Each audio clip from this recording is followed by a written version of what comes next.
Welcome to Talking Giants, presented by SeatGeek. I'm your host, Bobby Skinner, here with my co-host, Justin Pinnock. And the Combine is getting started, and so is the episode. And just as it started, it's ended. The Giants are cutting Kenny Golladay. Big surprise. Not actually. Justin, how are you? The Eagles touchdown makes all the money worth it. Correct or incorrect? Unfortunately, incorrect. Man, this is... What a failure. So, they're going to cut him. They're not going to do the post-June 1st cut, which it would have saved another $6.8 million on the cap this year. But that just pushes more dead cap into 2024, which the Giants aren't in a position where they need to do anything like that. So I'm glad they didn't. But they do free up $6.7 million for this year, which puts them at $51.5 million. This was a contract, Justin, that 2 years ago we were celebrating. Like, we had an episode celebrating the signing of Kenny Golladay. Like, we're like, this is what we need, a true wide receiver one. Kenny Golladay was that in Detroit and came here, was the wide receiver one for the Giants. Not a great wide receiver one for the Giants 2021. I want to talk about why his 2021 wasn't a total bust. But, this past year, you got zero out of him. Like, zero. And the only rebuttal to zero would be like he had a block in a playoff game. Like, they got absolutely nothing out of him. If anything, he was a net negative when he was on the field because he had a 25% drop rate. Like, this could not have gone worse of a contract, where it's like the first year it's muddied by bad offensive coordinator, quarterback gets injured, and then second year where it's like you are just a useless football player. And I don't think anybody's doing this, but I don't want revisionist history to set in and act like Kenny Golladay was not a really good football player for the Lions when he was healthy and when he was on the field. And that was just the thing. And that was the Achilles heel, is that not even that Kenny Golladay missed a lot of games during his Giants career. It's just, we're going to find out a year from now or two or whatever, what happened with Kenny Golladay and what happened with that hip. Like, there's going to be something that's going to come out. Of course, it couldn't have come out when he was actually in the locker room, but something had to happen, whether it's the offseason like last year where they were checking out his hip so much. When he got the surgery on the hip, I think the hip just did him in because he could not get off the line of scrimmage. No. And there will be talks about, well, this guy was a contested catch guy. He wasn't just a contested catch guy with the Lions. He was just a great contested catch guy. That's where he was like, that's where he set himself apart from other wide receivers. But he was not, like, go watch the film breakdown on him. I did a matchup of him versus James Bradberry, with Bradberry with Carolina. He had some contested catches in that game, no doubt, but he won in a lot of different ways. And he was able to beat guys deep, not just win. He was able to burn them. He had a 75-yard touchdown from David Blau in Detroit because he burnt a guy on the post. And he was actually a solid wide receiver in 2021. He led the Giants in receiving, only had 521 yards. When he was playing with Daniel Jones, he had solid numbers. He had 23 catches, 372 yards, a 60.5% catch rate, which is all good good catch rate, solid numbers for, just like volume. You considered the Jason Garrett offense that did not use him to his best. At a full season, that put him at 56 catches and 903 yards, which again is not great wide receiver numbers, but you don't look at that like that's a bad wide receiver. Not what you signed him for, but that's not a bad wide receiver. Especially when, again, you put in the play that they did not use him to his strengths, and then you lose Daniel Jones for half the season almost. Yeah, I felt like that Cowboy game for a lot of different reasons. Daniel Jones gets concussed but doesn't get concussed, and that's the game where Saquon goes down, and I think that's the game where Golladay goes down too. Yeah, Golladay got the MCL injury in that game. So Golladay was doing most of his damage from the 10 to 19 yard mark through the first 4 or 5 games of that 2021 season. And it was good damage. And, even remember the Saints game where he had a lot of yards after the catch on some opportunities where, I think he ran over a really good safety. Yeah, he had that slant where he just broke through a tackle and turned into a 30-yard gain. Yeah, and even against the Falcons 2021, he puts his shoulder down and gets a couple extra yards. So Kenny Golladay, for what he was being asked to do throughout, and this is crazy, We're not saying throughout an entire season. We're saying through the first 4 games of a season, through the first 4 or 5 games of 2021, the wide receiver that he was asked to be was a solid wide receiver in a very, very bad Jason Garrett offense. And for whatever reason, after those first 4 or 5 games, we didn't even get that version of Kenny Golladay back, let alone the 2018-2019 version of Kenny Golladay. They didn't even get anything near that. We didn't even get close to the 2020. Remember the Freddie Kitchens game with Daniel Jones? Like, he had 3 catches for almost 60 yards. Daniel Jones missed him on a slant, which would have been another catch in 12 yards. And then they threw him I think they threw him 2 or 3 end zone fades. One drew a pass interference, I believe, and the other were just badly placed by Daniel Jones. Like, that was how to use Kenny Golladay, and they were going to do that, and then Daniel Jones gets injured, and it's like, oh god, the season just spiraled out of control with Mike Glennon and Jake Fromm throwing the ball, where Mike Glennon would literally just like throw up ducks to Kenny Golladay, where it's like, okay, this is not how you use him. You got to put some velocity on the ball, my man. And then Jake Fromm did complete the only contested deep pass that he got. It was a 30-yard reception until the touchdown. But he didn't even get those targets. Like, he had one versus the Commanders. Like, he didn't even get those deep contested targets besides a few times with the Jason Garrett. And then this year he just could not get off the line of scrimmage. Like, we want to remember that Eagles touchdown at the end of the season. His catch rate went down in that game. James Bradbury was running routes for him. He just could not get off the line of scrimmage, and it's a shame because they could have really used him. If he was his 2021 self, he would have been wide receiver 1 on the Giants, and he would have been a very valuable piece, but he was not even close.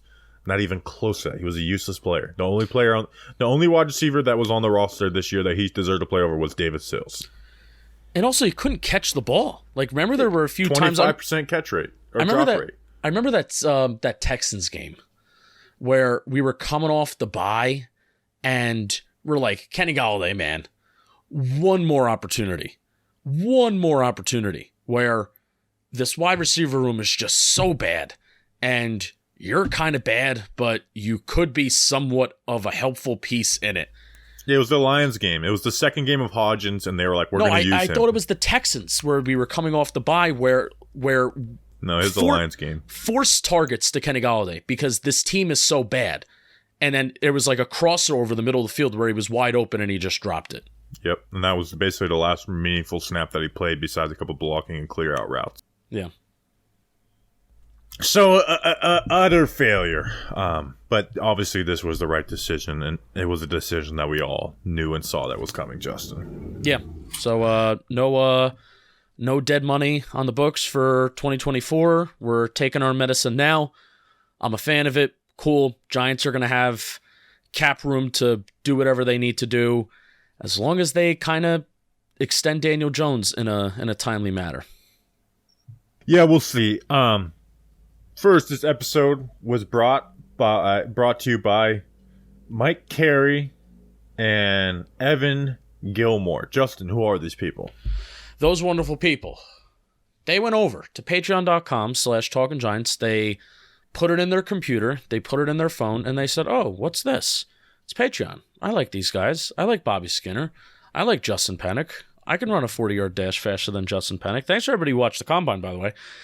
And they subscribe for $2 a month plus some other tiers. And then Bobby Skinner is going to send them a message, and he's going to be like, hey, where do you live? I'm going to send you some stickers and magnets. And you're like, oh, great. This is where I live. And then twice a month, there's going to be some shirt raffles that you can win. And then if you win, Bobby Skinner will message you again. Say, hey, where do you live? What shirt do you want? And then that's how that goes. And you get to hang out with us live while we watch shows. Patreon.com/talkinggiants. All right, so Joe Schoen did talk. By the way, Brian Dable didn't talk to the media at the Combine, which is... I don't blame him. But that they usually do. I was very surprised when I found out that he wasn't. I don't understand. It would have been, what's going on with Jones and Saquon? And then he's like, you're going to have to talk to... Like, I think 75% of Brian Dable's answers is you're going to have to talk to Joe. Yeah, it's just weird that... I mean, every year since we've been doing this, coaches have talked at the Combine. But again, I don't think we're missing out on much because we got Joe Schoen's press conference, and again, we didn't miss out on much. Shane didn't say a ton. Like, we can talk about some things that he said. read into some things, but there was nothing that I came away from that and was like, ooh, this is really different. It's just kind of confirming some other things. Is that with Daniel Jones, it talks of like we're gonna have to franchise tag him if we have to, like he's gonna be the quarterback. And just like the end of the season press conference, like we talked about with Jordan Renan, is that with Saquon, it talks about, hey, we got to be willing to have a plan B and walk away, and we want to get closer. But like, so Jones will be the quarterback next year, whether it's franchise tag or a real contract. Saquon is still to be decided. But Rappaport said today that they will franchise tag Saquon if they can get a deal done with Jones. Which I think that's definitely the preferred route.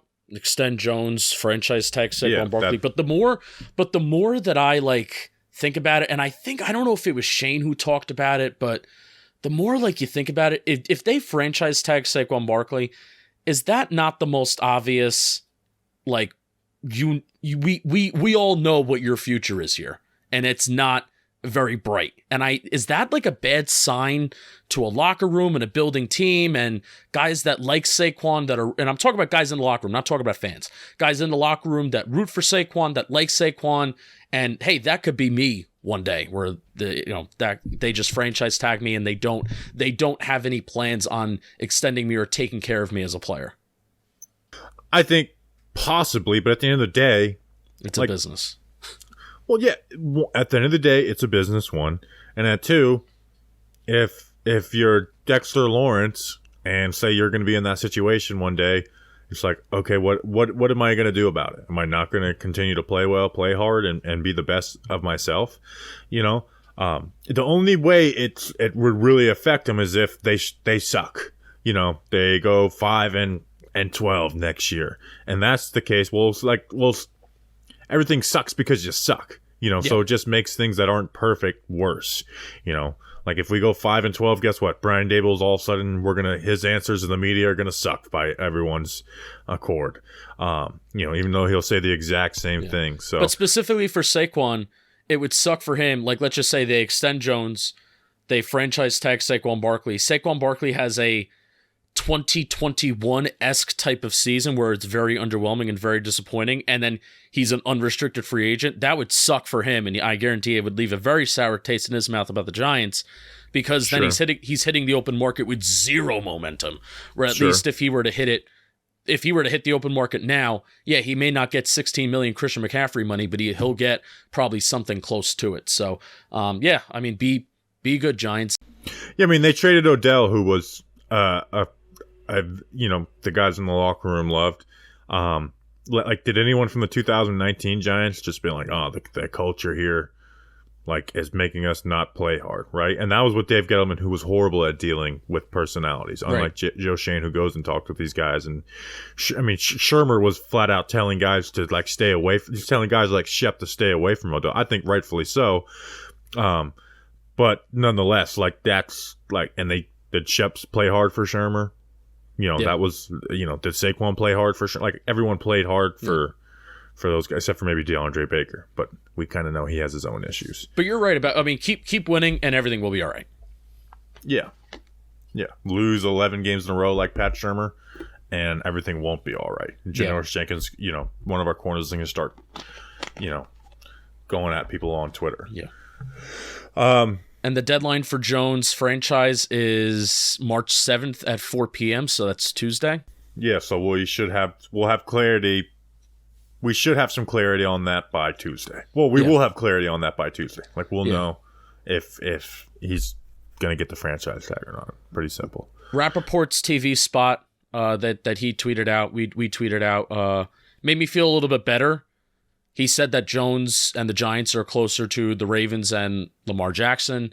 And I think that Shane publicly has been publicly a little bit more negative, on purpose, and throwing around the term franchise tag and saying in his press conference that the franchise tag is not ideal for Daniel Jones and it's not ideal for the team, which both of those things are very much true, but kind of purposely throwing that around. I really do think that we're going to start hearing more positive things around the 5th and hopefully the 6th. And I do think we're going to get a Daniel Jones extension by the 7th.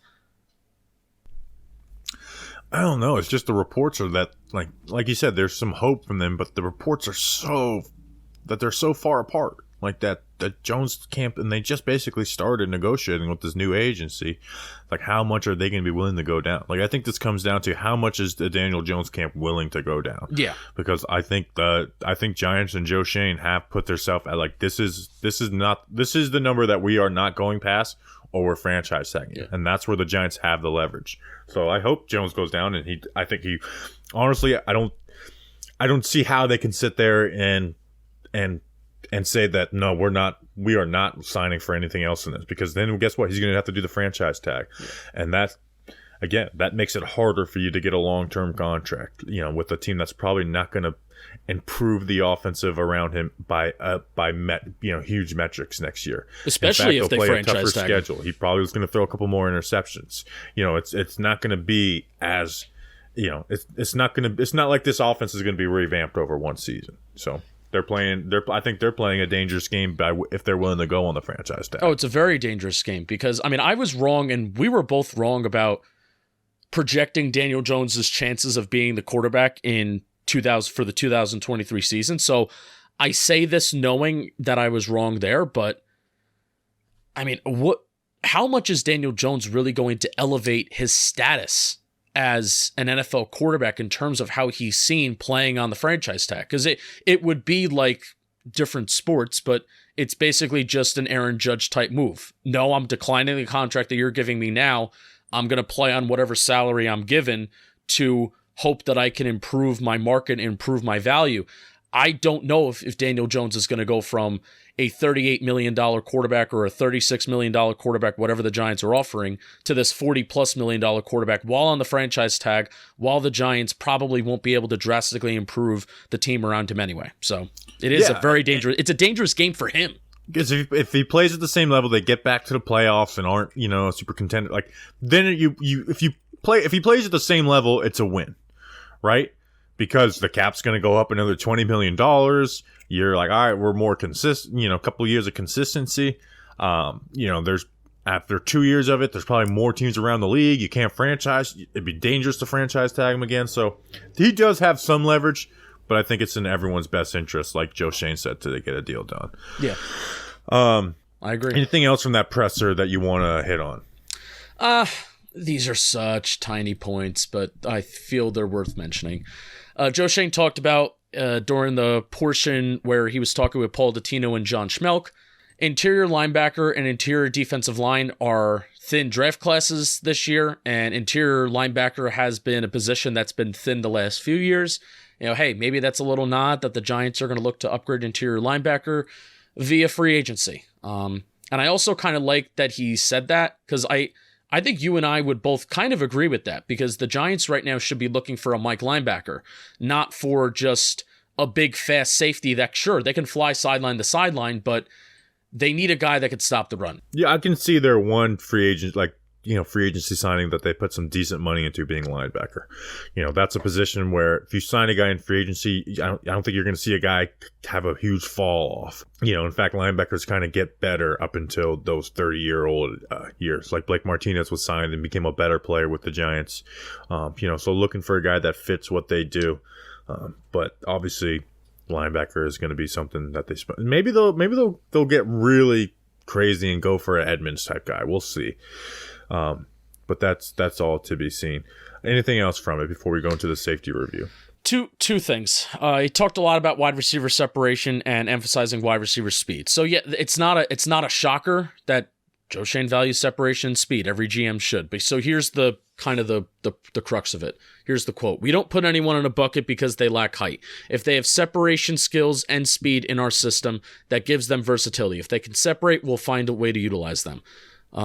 We know that they're willing to press the spam button on the shorter guys, the shorter slot guys, because they did it in Buffalo, and they may do it here in New York as well. They value separation, but really this quote, for whatever reason, Bobby, it just brought me down this rabbit hole of thinking why they don't like Darius Slayton and why they wanted to trade Darius Slayton over the summer, despite, they were playing David Sills and Marcus Johnson over Darius Slayton at certain points this year. Darius Slayton's bottom of the barrel in wide receiver separation, but that's because he just qualifies. Because he gets so many targets, he qualifies for those metrics. So despite him having the speed, he doesn't separate. I don't know, man. It brought me down a rabbit hole of thinking about Slayton for some reason. I don't really relate it to Slayton at all. I mean, he was talking the question that he was asked by the caller was, does Wandale stop you from going after some shorter guys? And he basically said no. So to me, it makes me think about a guy like Zay Flowers out of Boston College, who, like, basically, like, shorter guys who can play outside, who can be outside wide receivers. Like, Tyreek Hill's a short guy. He brought up Tyreek Hill specifically. Tyreek Hill's a short guy. He's not a slot wide receiver. Well, now, Wandale is a slot only. But a guy like Zay Flowers, who's not a slot only, shorter wide receiver, he's someone who can be added to this team. You know, I think Antonio Brown was, 5'10"? So I view it as that. And it makes me spend a lot more time on a guy like, if this was a different GM and a different coach who didn't have a history of using more resources on shorter wide receivers, I might not put too much emphasis on, like, let's look at these shorter guys. But because of their history, I'm looking at guys like Zay Flowers a lot more than I probably usually would if on a team that just drafted Wan'Dale Robinson in the second round. So that's basically what I got out of it. Like, I didn't really relate it much to Slayton at all. Yeah, right on. That's awesome. That's super helpful. And then there was an interior offensive line comment where it kind of did shock me. I didn't fully know this. The Giants have 13 or 14 guys under contract next year already on the roster at the interior O-line. Joe Schoen also did say that Feliciano and Nick Gates, they're going to be talking to both of their agents this week to see if maybe they can bring one or both of them back. He did say that there's going to be healthy competition. He kind of did slate Mark Lewinsky in at right guard, which isn't super exciting, but you understand from a financial standpoint why he slated in at right guard. But he also did say that just because they have 13, 14 guys under contract does not mean that will stop them from upgrading. He mentioned specifically free agency. Yeah, I don't see them going in. I don't think people realize that they're not going to put a ton of emphasis on interior offensive line. I'm pretty confident there's not going to be anyone that's paid more than $5 million a year in free agency on the interior offensive line. I'm pretty confident that, like you said, Mark Lewinsky, whether we like it or not, is slated to start at right guard. Center, I think they're comfortable by not having the best guys in the world there. Maybe they fall in love with the guy that they can take in the second round, but don't expect it. And then Azudu, they just drafted Azudu with a top of the third round pick. They are invested in him, and rightfully so. I'm invested in Azudu. We talked about which guys were most excited to come back from injury. Mine is Azudu, because that's a guy who has all the traits to be a great guard and actually showed some in-season growth before his neck injury. And then, like you said, you have guys like Ben Bredesen. You've got some depth. They drafted McKeith, and so I'm not expecting a ton of investment there. Not to say that there won't be two guys drafted in the fourth and fifth round, but I am not expecting an interior offensive line drafted in the first two rounds or anyone brought in from free agency who's over $5 million average annual value. Yeah, part of me wants them to take one in the top 100 just because it's a position, you talk about this all the time, it's a position that you should just be drafting, and at least from the Senior Bowl, there was a ton of guys that we seem to like, we're not talking about guys like Zion Johnson and Kenyon Green, who they're top cream of the crop guys of the entire draft class that are taken in the first round. These are guys that are kind of spread out, throughout, maybe day 2, early day 3. So I would like them to draft an interior offensive lineman with somewhat of a high valuable pick, just because you should be doing that, but it may not happen, and it is kind of crazy. And this is credit to Joe Schoen, by the way. I could see it in the top 100. I just don't see it in the top 60. And they have They have 2 picks between 90 and 100. So I'm not going to say I expect any position, but not surprised if they pick anyone in the top 100. I would be surprised if they pick someone in the top 60. Okay, that's fair. And credit to Joe Schoen, because last year, how many healthy offensive linemen did we have this time of the year? Oh, yeah, they had nobody, and they added a lot of guys. They even cut guys who were starting games in the NFL, like Max Garcia. And Ben Bredesen had some real improvement. So, yeah, they added, license plate guy had the 9-man joke. They added 9 offensive linemen. Yeah. And they have a lot of them under contract, and none of them are like, I guess besides Glowinski and, hey, Evan Neal develop. We're not really going into the season next year saying we really can't afford to start this X player at this position, which is credit to Joe Schoen. No, I mean, if you run back the exact offensive line, they almost have like a problem of like who starts Bredesen or Azudu. Yeah. Like they are not thin at this group. They're not great at this group, but depth is not an issue. Like they have training camp battles podcast. First day of training camp, one of my favorite podcasts of the year. Number 1 is left guard, Azudu versus Bredesen. You could even make an argument that that Bredesen could slide over to center. I was just going to say that. Or they get crazy and move Bredesen to center and use Gates as depth or Feliciano as depth. I liked whoever they put at center to just let that guy be a center and not be the backup guard as well. But we'll see. All right, Justin. DraftKings. I freaking love these guys so freaking much. What's better than watching the NBA action? Being a part of it. With DraftKings Sportsbook, an official sports betting partner of the NBA, you can tap into all the excitement with the click of a button. New customers can place $5 on any pregame moneyline bet and get $150 in bonus bets if your team wins. Plus, for a limited time, all customers can score a no-sweat same-game parlay every day. Every day, no sweating. Go to the app, opt in, and place the same game parlay on NBA on any NBA game.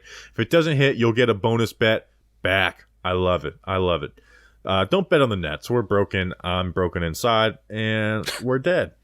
And bet on Ja Morant to keep that thing on him. Download the app now and sign up with. You know what? Bet on. The Lakers are kind of a mess, even though they. Bet against the Mavs. That's what I'll say. Just bet against the Mavs. Download the app now and sign up with code WORLD. New customers can place $5 on any pregame moneyline bet and get $150 in bonus bets if your team wins. Only at DraftKings Sportsbook app with code WORLD. Minimum age and eligibility restrictions apply. See show notes for details.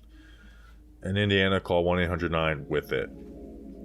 You'll be glad you did. You'll be glad you did. All right, Justin. Let's do the safety review. Let's do the safety dance, which is always the. Anyways, let's do the safety review. Let's do the safety review. I kind of think we got to start with Julian Love, though, not McKinney. Even though McKinney's kind of the more valuable piece, was captain of the defense. I think we got to start with Julian Love, right? Yeah, I mean, he played over 1,000 snaps for the Giants this year. Yeah, played more snaps than any player on the team. Like played a couple hundred on special teams for a guy. That was, played the most snaps. He played the most snaps on defense and then played a couple hundred on defense. 25 years old, 5'11", 195 pounds, unrestricted free agent. We talked about that in the pending free agent episode about what to bring him back on, so save it for that. First year as a full-time starter. Led the team in tackles with 124. He had 6 tackles for a loss, a sack, 2 interceptions versus the Ravens and the Cowboys. And he played deep 49% of the time this year, which he did that most of the time in 2020, but that was probably the least amount of playing time he got was 2020, or at least safety time. Played a lot of corner that year. In the box, 32%, nickel 15, and wide 4.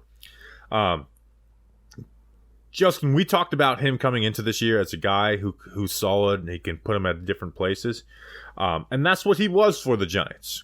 Like when McKinney went down, he became the deep safety. He was playing deep a little bit with McKinney, but he got a lot of box reps. He didn't miss tackles. Like he's third for all safeties and tackles. He had a 5.5 missed tackle rate, and he was a solid run defender. But Justin, I don't think he was a playmaker as a run defender. Like he wasn't like getting 1-2 yard stops.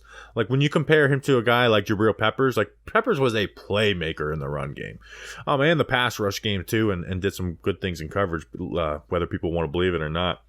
Peppers was just a much better player than Love to me, but he was solid. Like again, he's a solid run defender, but we needed some playmakers from the second and third level in the run game, and Love wasn't that. And then when he was put to more of a deep role, even when McKinney came back, they were playing 2 high safeties. So then he's just filling the alley, and those aren't going to be big difference making plays. But But so there just wasn't as many plays I wanted to be made. Although he did have 6 tackles for loss, which I think was top 10 for safeties too. Yeah, it's 6 tackles for loss. That's the most in his career. He was tied for 8th in run stops among all safeties in the National Football League. Already talked about how he registered over 1,000 snaps for the Giants. He's rarely ever struggled with an injury. Granted, this is his first year starting. Bobby, here's my question.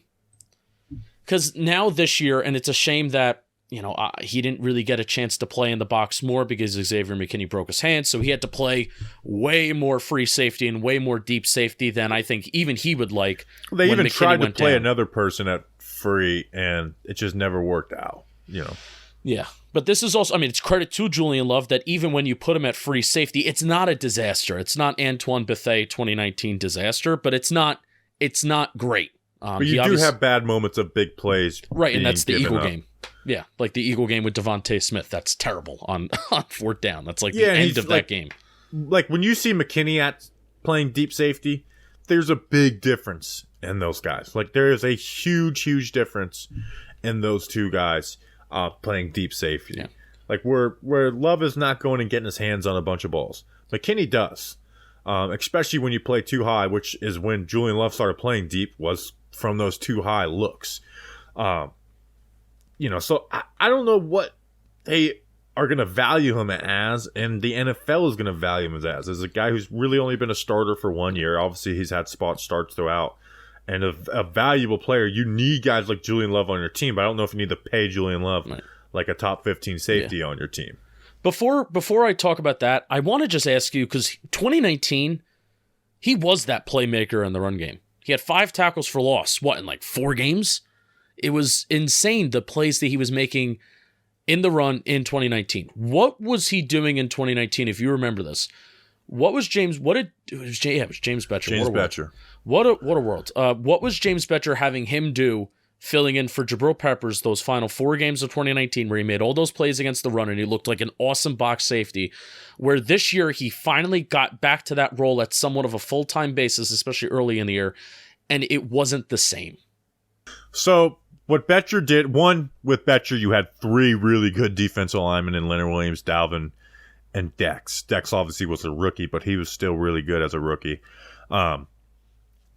And they would truly stack the box almost every play. And it wasn't like there's less counter plays, so less thinking, and it was just like, hey, shoot a gap and go. Like, play your gap, shoot it, and he let his lead. Betcher, if there's one thing he did well, is he'd stop the run well. Like, they were top 5 in yards per carry, stopping the run that year, even though they were the 30th ranked defense in the NFL.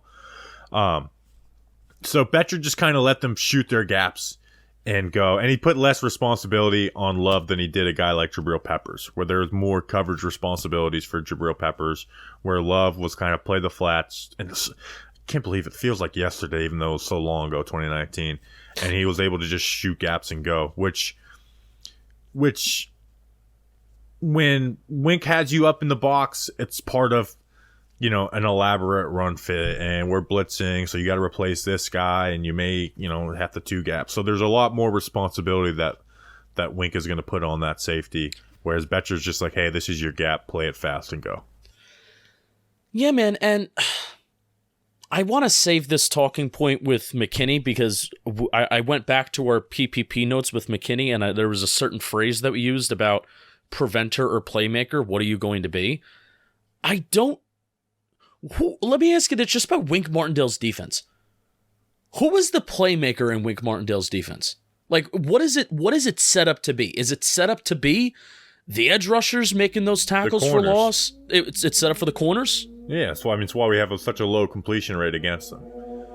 It's why like guys like Peters and Humphrey did well under him, where it's like, hey, you get to play aggressive. Now, the last quarter of the season doesn't even count under a Wink defense because it wasn't. Maybe it is what we see in the future, but it was truly like one of these 2 high systems. Yeah. But in the single, it's the corners. We had the lowest completion percentage against us in the NFL. Now, we didn't have any interceptions because you really didn't have those guys at cornerback, but you did see corners get those interceptions in past years with the Ravens. So, and it's kind of set up for a linebacker to be that star if they had a great linebacker. Right. It feels like that too. It feels like it's linebacker because of how often they fail. You know, if they're put in a position to succeed or fail, and they mostly fail, let's get a guy in there that can hopefully succeed. So 2019, it was very set up for a player like Julian Love to be in the box and to make plays and to really stuff the stat sheet. 2021, it was very set up for a guy like Xavier McKinney to stuff the stat sheet with interceptions because they were having him play. Too high safety, quarterbacks were targeting him. He would run over, make a play, make an interception. Boom, that's box score stuff. Your value goes up.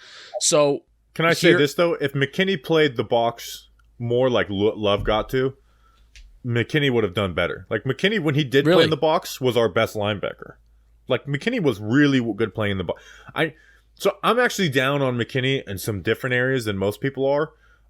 People look at, we didn't get any interceptions this year, which we can talk about. It's just, like, Love is not a great playmaker. He's a solid player, but he's not really great at anything. Which we knew that heading into the season. Which is not a bad thing. No. It's just now he's an unrestricted free agent. What's happening now? Yeah. Because we talked about it in his PPP that you need Julian Loves on your team. Great teams have like multiple guys like Julian Love on their team. You know, we talked about Dane Belton on his PPP. It's like, what do we want out of his career? We want him to be a Julian Love. This is a successful pick if he has a Julian Love career.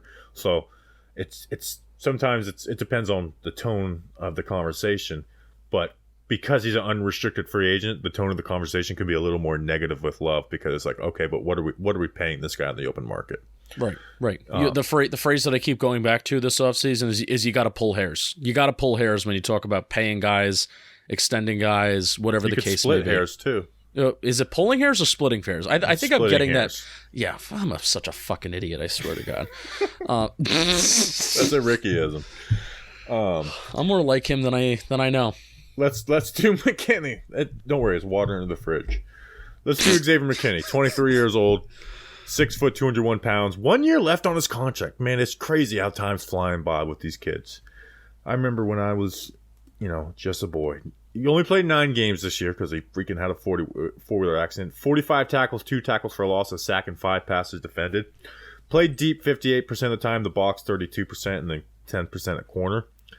He played majority deep except for 2 games this year, and for including the playoffs. What were those 2 games, Justin? Maybe high point and low point for him. Wait, repeat the question. He only played the box more than deep 2 games this year. Name the games. The Panthers. Panthers was 1. That was about as high as we like. McKinney was awesome in that game. Yeah. All right. What other teams do we play? Includes playoffs. It's not the Titans. It's the Eagles in the playoffs. The Eagles in the playoffs. Where that was he my played next, horrible. That was my guess. Where Dallas Goedert worked in. Where those were 2 games where we're like, hey, this is your matchup. His matchup was Dallas Goedert. Dallas Goedert won it. Funny story about Dallas Goedert. Funny story about Dallas Goedert, South Dakota. Punched him in the face. Christian McCaffrey, on the other end, it was one of his best games where he just totally shut down McCaffrey, 1, helped stop the run, and made him a 0 in the receiving game. Like he had no impact in the receiving game. So, McKinney, we knew coming into this year that he wasn't going to get a lot of interceptions. Like, he had 5 in 2021, and we put the over-under at 3.5, and we both said under, and people were mad at us. But it's like, he's not going to get those opportunities in the Wink Martindale defense because they're playing so much single high.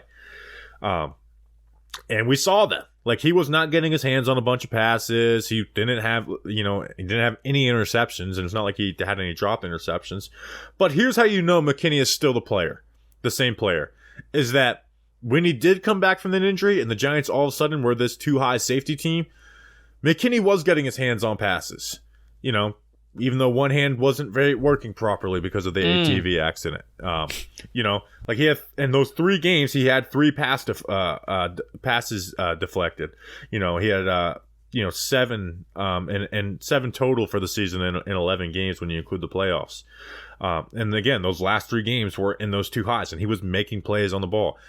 How did the Vikings game end? It ended with an Xavier McKinney tackle and man coverage on TJ Hawkinson. Like besides the Dallas Goedert game, whenever he was putting man coverage on a guy, he was good. When he was playing in the box, he was the Giants' best box was their best linebacker.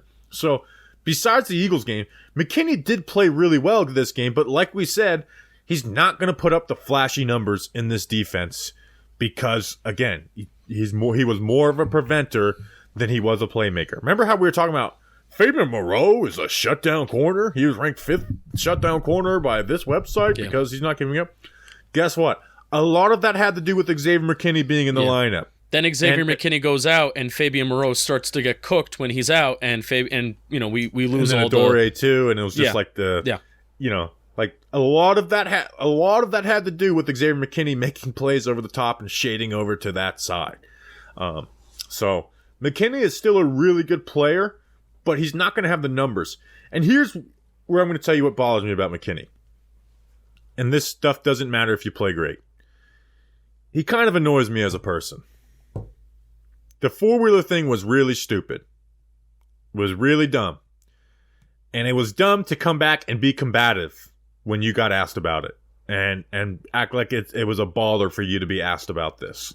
You know, like you put yourself in a bad situation. You put the Giants team in a bad situation. There's an argument that they win more games if you don't get in that injury. That Dallas game is completely different. And the Giants do not tie against Washington if Xavier McKinney plays. Agree. So those are games that matter. He was the captain of the defense. You know, they cut Logan Ryan to give Xavier McKinney this huge role. There was 2 touchdowns this year where if there wasn't 11 guys on the field and you see McKinney counting and saying, oops, didn't count the guys in the huddle. You know, where's this guy? And you may hate Joe Judge and Patrick Graham. He's given multiple interviews shitting all over them. And to me, if there's one player who shouldn't do that, it's Xavier McKinney. Oh, yeah. Because if that coaching staff's still here, you're getting paid big time money. Patrick Graham they put peppers on the bench to let you battle through your struggles at the beginning of 2021, to let you play all the snaps and then let you to grow into an awesome player where you were leading safeties and interceptions, top 5 and passes defended. You know, in your second year where you missed the first year. You know, they gave you a role in the first year coming back from the broken foot after they signed Logan Ryan as a third safety. You know, put you over a guy like Julian Love, even though Love is playing with some corner there. And again, there's nothing on this that goes, ooh, this is going to be a problem. But it does put up little red flags in my head, being like, okay, what, you know, could there be an issue at one point? But at the same time, you're not going to have cookie cutter guys on your team. You're going to need, like, there's nothing that worries me. I don't think he's going to be a guy that, I don't know. We'll see. He's been young and he's missed a lot of games, so. He has to know. Well, I mean, first, he did miss a lot of games because I forgot about the injury during his rookie year. But he did have a pretty solid Iron Man streak going of playing a lot of consecutive snaps before he got hurt, which is a shame. That's all self-induced. But if he's going to be happy playing under Wink, he has to know that he's not going to have the numbers. He has to know that he was going to have more production under a system like Patrick Graham than a system like Wink Martindale. And I don't know if it's just, this coaching staff is in the building, so I'm not going to bad talk him, but he seems to like playing under Wink. He seems to enjoy that more. He seems to like having the green dot. So, he has to know that the numbers aren't going to be there for him. So if he's happy... But that matters when it comes to contract time. Yeah, so eventually maybe he won't be happy, but that's why it's weird. So... It's very weird. We'll see. But in the four-wheeler thing, it really did bother me. Like, it was you're on a bye week, man. Like, we get all these huge warnings of be careful, man. Don't put yourself in stupid situations. They also beat Minnesota the first time, too, in my opinion. Yeah, I mean, Justin Jefferson, we'll see. I don't know. I don't want to go back and do every game. But yeah, they are clearly a much better defense with Xavier McKinney. Because we'll talk about with Jason Pinnock, who we're going to talk about next. That being said, McKinney come back healthy, be a great player for the Giants because you have all the ability to world. And when you were on the field, you were a really good player for the Giants besides one playoff game. Justin, talk to us about something. I'm going to talk to you about something. We have a couple players that left that we got to do. Jason Pinnock, honestly, one of my favorite players on this Giants team this year in general. We got to talk about SeatGeek first. Today's episode is sponsored by SeatGeek. Baseball. Wow. It's back. And to celebrate, SeatGeek is giving a special offer to our fans. Use code JOHNBOY preseason. Special offer, special promotion that we're running all before the baseball season starts. So use code JOHNBOY preseason for 15% off your order, whether you are a first-time buyer or not. That's kind of huge. 50% off your first order, whether you are a first-time buyer or not. If you don't know what SeatGeek is, they're a ticketing app that makes buying tickets super simple. SeatGeek puts tickets from all over the web in one place, making buying simple, and rates every ticket from 0 to 10. Make sure you're getting a good deal. Green means good, red means bad. So this code works on tickets to anything. It does not matter how many times you've bought tickets using SeatGeek before. JOHNBOY preseason is going to get you 15% off your next order. Go to a concert, go to a baseball game, go to an XFL game. How about that? Don't wait. This offer expires at the end of the month, so open up your phone, add that code to your account, and thank us later. We've got the hookup for you right now. Use code JOHNBOY preseason for 50% off tickets at SeatGeek. You'll be glad you did. Bobby, let's talk about Jason Pinnock. Did you see Art's Andre Carter tweet of the guy from Art? That was a pretty. I don't think Art. I think Art was joking, but that was a pretty hilarious tweet, and the reaction to it was hilarious too. That was something like either 3-year Letterman or Nick Adams would tweet. Yes, it was. If you don't know what it was Andre Carter out of Army. It's here at the Combine. A lot of guys have red flags. Andre's flags are red, white, and blue, and I was like, that was truly. That was a hilarious tweet. I loved it. It's wonderful. I spent time looking at the replies and all the quote tweets of it. I was like, this is and it's just great setup for Twitter. All right, let's talk about Jason Pinnock. I was saying that because Andre Carter had some bad testing. Jason Pinnock, 23 years old, 6 foot, 201 pounds. Played the 12th most snaps on the defense this year. So basically like the first guy off the bench, if you want to think of it as 11 starters. Was a waiver claim from the Jets, and what we both agreed was the best waiver claim they made after 53-man cutdown day. Obviously, when you include Hodgins throughout the season, he's not the best one, but 53-man cutdown day, I thought was the best one. He had 41 tackles, a sack and a half, 2 tackles for loss, 3 pass breakups, and 4 QB hits. Played the highest percentage of deep safety of anybody on the team. Played deep safety 67% of the time, box 26%, and then corner 7%. Justin, he's an awesome athlete. He's the second best athlete on as from the safety position on the team after Xavier McKinney. He obviously played corner at Pitt, so it's only his second year playing safety. The issue is he's just very raw at the position when he's playing deep safety, which he has all the ability in the world to be a good deep safety. He is just bad at recognizing route combinations and is always a second late. He's always a second late to pull the trigger, which I actually did a film breakdown on him after we picked him up from the Jets. And it's like you saw the same thing with the Jets when he started a couple games towards the end of the year, where it's like, great athlete, can make some plays, but receivers get his hips turned. He's a second late to the play, and he's not an effective safety, even though he has all the ability to be one.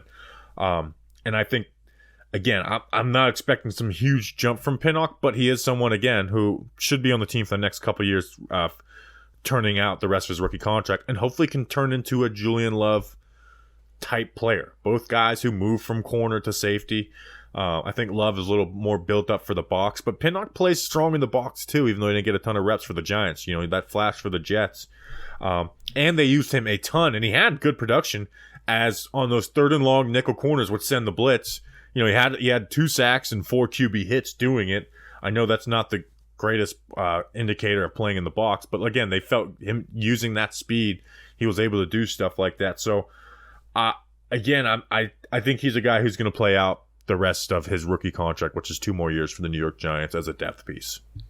Yeah, and he absolutely should. He played a total of 14 games this year. How many snaps? 459. That's way more than I thought he did. So he played a sneaky amount of snaps. You mentioned the sack number. He had 2 tackles for loss. He had 4 QB hits. He had 5 pressures as well. He was sent on a total of 33 blitzes. That's more than Xavier McKinney. Xavier McKinney was sent on about 28 blitzes. And fun fact about Xavier McKinney, he was only sent on 10 blitzes previously in his NFL career. But Jason Pinnock sent on 33 blitzes this year. I really like Jason Pinnock. 34 solo tackles too, and I already said 2 tackles for loss. I really like Jason Pinnock. And it is crazy how your film breakdown that you did on him, heading into the year on the Jets is kind of the year that he had. He made some plays that are like, wow, this is some awesome stuff. And I especially remember that Washington game, Sunday Night Football. He made some plays that forced 4th downs. A couple pass deflections, playing deep safety, getting there when the ball arrives, making a play on the ball carrier, making a play on the football, and the ball falls to the ground. So a few different pass deflections. But then also in that same game, gives up a big explosive play to Terry McLaurin, and he's trailing in coverage, and he's late to recognize things, like Bobby says. So I feel like that's just who Jason Pinnock is at this point in his career. He's going to give you some wow plays, but he's going to give up some explosive stuff too that's going to make you really, really frustrated. But he definitely should be able to grow, and I hope that he's able to grow in this Wink Martindale scheme and as a New York Football Giant. Yeah, I mean, there's 2 plays that stick out the most to me, and again, they're great wide receivers, but like, you got to shut down post routes as a safety. Like that's like almost a rite of passage. And again, that Terry McLaurin touchdown, and then Justin Jefferson in the regular season game versus the Vikings, where it's like post touchdown, where it's like if that's McKinney, they're not scoring that touchdown there. The Commanders game, maybe there's a little difference, but again, he was late to pull the trigger and recognize that. So like McKinney might even stop those throws from even being attempted. Let alone being attempted and completed with some space. So. But you want to talk about playmaker? He's got a lot of growth to go in his game, but he's fast, man. He's a hell of an athlete. He can come up and hit you too. So he needs refinement to his game. I'm never projecting him as a starter on his own merit. Where like with Julian Love, you always felt he could do that. He just was on a team that had good safeties. I don't see Pinnock getting to that, but again, depth matters, and I think Pinnock is a good depth piece. I mean, one of the critiques of Julian Love, again, when we're pulling hairs here, Bobby Skinner, one of the critiques that that we just had of Julian Love is that he's not making as many plays as we would want him to, especially when you talk about if you want to pay him a little bit of money. I think Jason Pinnock was more of a playmaker for the Giants in terms of big impactful plays, pass deflections, sacks, tackles for loss on a rate basis. On a rate basis, Jason Pinnock had some more wow plays than Julian Love did. I'm sorry, he did. Yeah, I guess on a rate basis, but Love, I'd say, had his impact plays were bigger. Like the Love is a better player. The Ravens, Love is a better player. The sack at the end of he is a better player. But yeah, Pinnock, when you're an athlete like that, man, you're gonna run into some really good moments, and he was able to do that. It's just refine again, and he's only played 2 years of the safety position, so refine your ability to see the game unfold in front of you and shut down plays from happening. And when they do make a throw, being able to break up a pass instead of letting guys get post route touchdowns too. And it wasn't just those 2 plays; there was many of others. But he's just got to grow into that. Dane Belton, 6'1", 205 pounds, 22 years old, a 4th round pick, 31 tackles, a tackle for loss, led the team in interceptions with Julian Love with 2. 3 passes defended. Played in the box 44%, deep 36%. He played a higher percentage at this position than any safety on the team, corner, at 20.5%. Mostly that's in the nickel spot, obviously. He was getting playing time as the 3rd safety, Justin. Xavier McKinney goes down. You're like, all right, Belton, you are the starter for the rest of the time. And he was for 2 games, and then they benched him for Jason Pinnock because they just never, and again, even when they benched him for Pinnock, like his playing time he didn't go back to being the 3rd safety. He was not playing. They were using McLeod as like that de facto 3rd safety / corner type player. And he got flat out benched after the Lions game. Like he played a handful of snaps after that, if you don't include the Week 18 backup game. There was a game where they had him like as a healthy scratch. Yeah, like they did not like what he was doing. And when McKinney went down and he went to the starting role, I think what kind of set it from him is like they didn't feel comfortable playing him from deep and coverage. Like that's where Love had to go play deep and more coverage. We'll remember that Texans game, which was the first game after McKinney was gone. He had that interception. But there was a penalty that got a touchdown taken off the board from the Texans where from two high safeties, Belton got beat to the sideline, and it was I think it was a Nico Collins touchdown that was taken off the board, I think because of a holding penalty. Belton got beat there, and then they ran the same exact play. Belton gets there, makes the interception. And then also from the run game, like he came and filled the like they allowed some big plays. Like Dameon Pierce had some big explosive runs because he came down and took bad angles and was able to get beat on those plays. And I think that's why they benched him.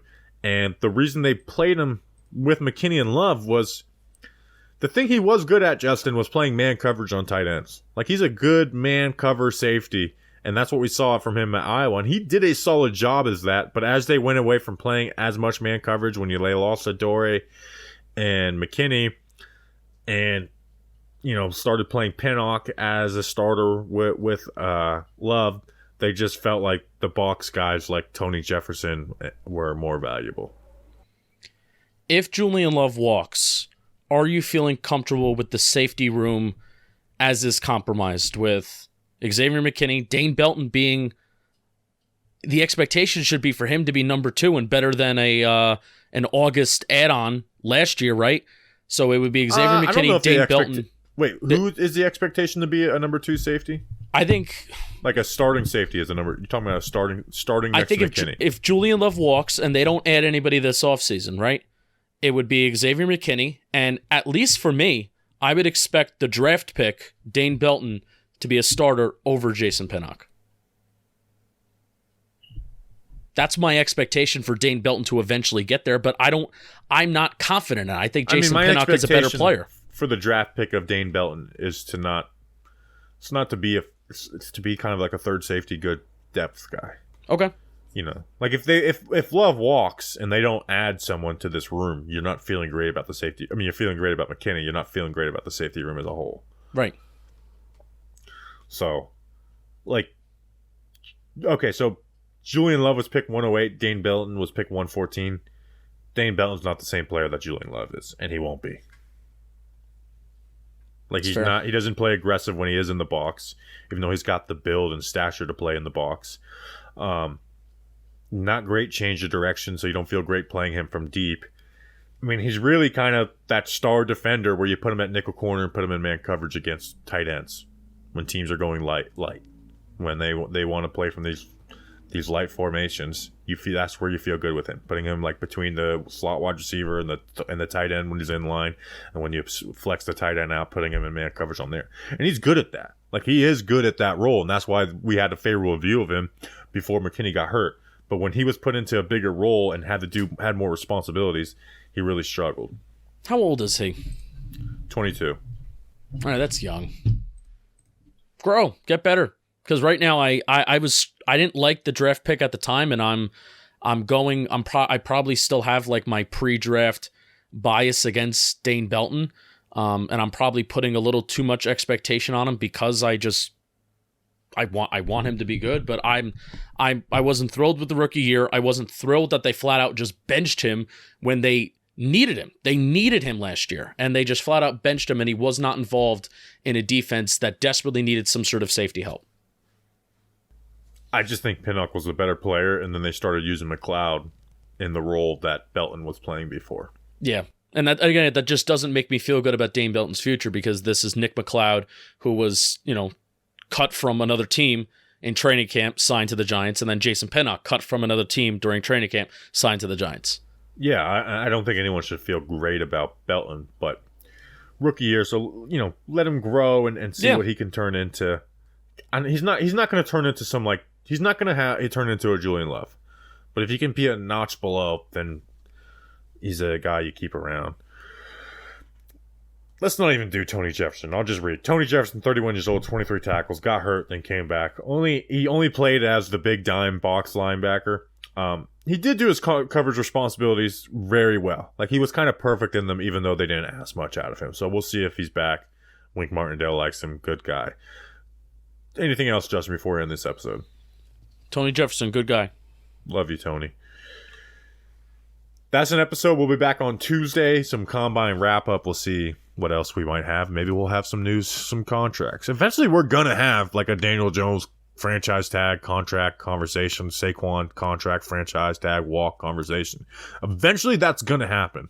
I'm so ready for it to happen. I'm tired of talking about it might happening and when it's going to happen. Eventually, that will happen. And Talking Giants will be there for you when it does. So we appreciate you guys. We will see you on Tuesday. Enjoy your weekend. Enjoy the combine. Until then, let's go Big Blue.